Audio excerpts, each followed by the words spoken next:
There's many out there who struggle with the rule stick of perfectionism.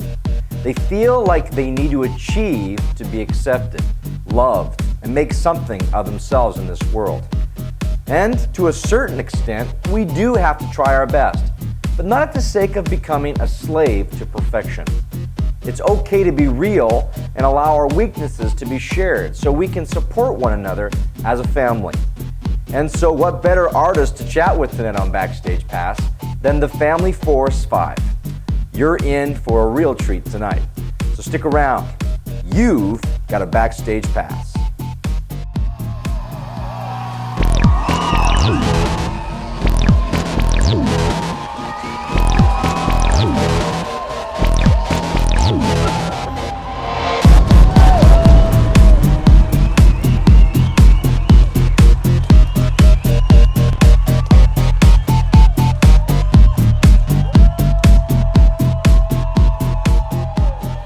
Welcome to Backstage Pass, I'm Clinton Foppel. The chaos known as Family Force 5 has taken the music scene by storm in the last few years. Their outrageous stage show, their eclectic lyrics and music videos showcase their incredible creativity. And although I did manage to slow them down long enough to chat tonight, we had to get a little zing-zing out of their system. My armpits are perspiring. Crouton, that's my name. Crouton. Crouton, yeah. Okay, cool. Hi, my name's Soul Glow Activator. That's spelled SOUL space GLOW space Activator ACTIVATUR.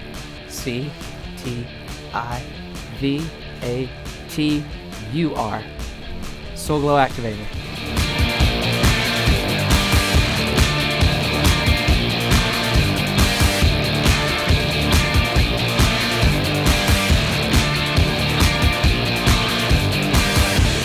If you haven't had the chance to see Family Force 5 in concert, well, you're missing out.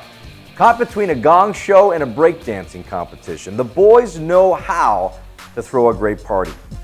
But every once in a while, and I mean that, the guys will sit down and get serious about life. We asked them how they live out their faith as good country gentlemen. I would say a way to be different was trying to just walk. I don't know, just be real with people. I can only say because this is kind of what we do. And I think, I don't know, we've toured with some people that are non-believers. We've toured with people that are believers. And I don't know, it's the more you can be like a real human to people and not just like beating them over the head with your agenda or whatever you feel that the agenda needs to be. Usually people respect you a little more and, talk to people about your faith and, kind of ease it in. It doesn't need to be, a track being, thrown at someone or something like that, It's just... Yeah, more about creating relationships with people and meeting people where they're at instead of beating them over the head with the Bible and trying to get your point across that this is the right way to believe and this is the only way to believe and this is, just meeting them where they're at and they'll eventually ask you questions about it. And if you come to them as a friend or create a friendship relationship with them, it'll end up being a better opportunity to witness, per se, than just coming in and saying you're wrong automatically. Most of us are usually good at giving advice, but not so good at listening. Fatty reminds us that it's about friendship rather than treating a person like a project that makes the biggest difference. Well, we got more with Family Force 5 right after this. Welcome back to Backstage Pass. So many look at the Christian life as a list of do's and don'ts, rather than an opportunity to live the full life. But is going to church and being a Christian about that? For us, part of growing up was the church had so much do not do, so much like avoid this, don't do this, to a point where it was almost a suffocation a little bit. And I think for us, our experience with Christ has been very liberating and very exciting and very life-giving. And to us, I think that's a big part of our message is that this way of life, this teaching, this philosophy, this faith is very beautiful and very exciting. And so instead of running away from bad things, it's more like running toward good things, you know. And it's not like you're gonna get where you want to be by trying to avoid things. You're gonna get there by like pursuing holiness. And so that to us, I think a lot of this goes back to what they were saying about being real and just hanging out with these kids. I mean, we've done a lot of staying at their houses. We've done a lot of eating meals with them. We go to Waffle House. We riding back on. I Twitter them. He tweets them. We all tweet them. And we tweet them white, you know. Tweet them white. Tweet the kids white. Right? I like that. I think also sometimes I think kids just, you should listen to what they're actually going through a lot of times, because a lot of times people jump to the conclusion of if let's say a kid went out and had a beer or something, like it's like I think a lot of people jump to the conclusion that no, that's wrong, this is not what you're supposed to do, instead of like, you know, why did you try that, you know, instead, you know. So I think listening is a huge part, because they want to, I think they want to get across what they're feeling too. So I think a lot of people, Christians in role model positions like we're in and like youth leaders are in and stuff like that, tend to do a lot of pretending at some point, and they kind of pretend like they have no problems, they're perfect, they're living the perfect life, and because they feel like if they show who they really are, what they struggle with, or something like that, then it would somehow cause the people they're leading to stumble, when in fact really what they should be doing is being more real with them, so that these kids that are looking to them as a role model don't feel such pressure to be perfect like who they're looking up to. Because that was my case when I was younger. It's like all my youth leaders and everything would be like, oh, we're so perfect and everything. We don't because we don't do all this stuff, like what Chapstick was saying. And I'm sitting back going, there's no way for me to live this perfect life that they're claiming to live and that Jesus lived. I can't do that. And it ended up with a big spirit of fear for me in the church, and a big spirit of just failure all the time. You know, and it wasn't until I was in my early 20s that one of my college leaders explained it, you know, to me, that God's not a performance-based God, and this is who God really is, and you're free to be who you are and with your flaws, you know, and you're not expected to live a perfect life. So, you know, I'd love to tell all those kids that right now when they're young, instead of waiting until you're 22 to find it out and feeling guilt all the time unnecessarily. Our God is not a performance-based God. He desires that in our weaknesses, we rely on His strength. Nadaddy talks about the freedom to be you. You know, Galatians 5 says that Christ died to set us free. Are you allowing your weaknesses to be a strength in the life-giving power of God? You know, so many people allow their failures to shape their understanding of who God is. But look at the Gospels. Did Jesus surround Himself with successful business leaders and ultra-attractive people? Or did He choose the misfits, the outcasts, and the normal folk to do His work through? You and I can do mighty things in helping those around us if we realize that our weakness can be His strength if we lean on Him. Now don't go anywhere. More from the boys of Family Force 5 right after this. Welcome back to the show.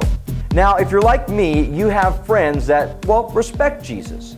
They don't know much about Him, but they somehow have heard that He was a great teacher, a charismatic leader, and an icon of history. But to know Him the way the Bible shares about Him begs the great question, what does Jesus want from us?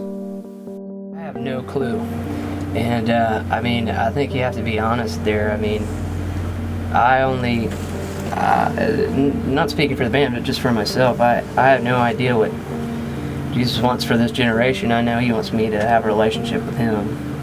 And I would say that's all He wants. Maybe He just wants a relationship with people.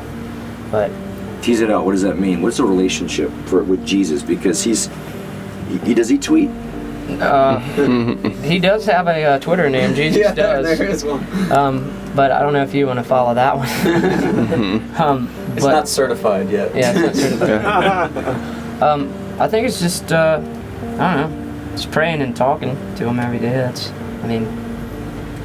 It's a daily process. I think it's just like a friend. I mean, if I was just talking to this dude, I mean that's how I go with it. I mean, that's how I approach Christianity. It's like I don't want to have this picture of God or Jesus where it's like this untouchable, person that I can't come in contact with, or is going to just strike me down with lightning. I mean, that's scary. I want somebody that's approachable, and I feel like that's what Christ wanted to do. I mean, he was. He talked about the church a little bit, but he really was out in the streets, and he was out in, just meeting people one-on-one. Yeah. That's what I guess that's the most interesting thing about him. The question you just proposed also, to tie it in kind of was, I mean, what does Christ want for us? I think we have to go back to the question when it was asked to him, what is the ultimate commandment? And it was to love God and love others. And I personally don't believe that that's two separate things. I don't believe that there's one command is love God and one is love others. I think that's combined, it's kind of one thing. And whenever we experience life to the fullest, to the most beautiful, selfless, life-giving possibility we can, I mean, I think that joy and is incredible. It's unexplainable, and I think that's what I think that's part of the answer to the question. What does God want for this generation? Is to manifest heaven here as much as we can. And it's I think that's a lot of dying to ourselves. It's understanding God as our ground of being and of loving and life. And so I don't know. I mean, none of us definitely ever have the answer, and I think that's a big part of it too. As you mentioned, doubt is. It's normal. It's normal to doubt. It's good and it's healthy to doubt. And I think pursuing and always growing and always questioning and always asking and always learning and reading and seeking people that you think are wise to get their wisdom or whatever it is, I think it's all of us at least grew up in somewhat of an environment where it was kind of like, am I allowed to go there? Am I allowed to ask this? And the answer is yes. I think if your vision of God is so small that God can be easily destroyed, then it should be destroyed. God is huge and powerful, and it's a beautiful thing to kind of, whenever we can connect with that and understand it, or just get a glimpse of it. It's beautiful. Most of us are so satisfied to sit in church on Sunday or at youth group on Wednesday and allow the pastor to provide the answers as to who God is. But that's not the fullness of the Christian life. We need to be pursuing God and asking Him questions about who He is and what He wishes to do in and through us. It's these kinds of dangerous prayers that will change the world and change us. Now, a little bit more from Family Force 5 right after this. Welcome back to Backstage Pass. It's been cool to hear from the fellows about their passion for their faith and for being real and authentic for their fans. But because they're a family, the question must be asked, how are they getting along? We've all known each other a long time, and we love each other as brothers, We all, believe the same way. We all struggle through everything that we struggle through. We talk about our personal struggles on the bus, the things that we deal with, but most of all, I think God gave us a gift of music, and we love doing music together, and I don't think that's gonna change, sometimes it gets old being out on the road all the time. Yeah, it does. As soon as you get on stage with each other, it's like there's times where, we'll just go up to each other. Like last week we were playing, I just went up and pushed Nathan as hard as I could push him, just to see if it would knock him over, Not even worried about it. It did, and we brought him to the emergency room, and it was fun. But not even worried about who we were playing to, what we were doing. It was about getting up and having a good time with each other and showing them that we were having a good time, My thanks to the band for their time and for slowing down long enough to ask them some questions for tonight's show. If you don't have some Family Force 5 on your iPod, I fully encourage you to pick it up wherever you buy your music. And my thanks to you for watching this Backstage Pass. Let us know how we can encourage you at Remedy through logging in right now to www.remedy.fm and chat with us. Remember, we chat, we listen, and we love. Now go and live your life on purpose and not by accident. You've just had a Backstage Pass.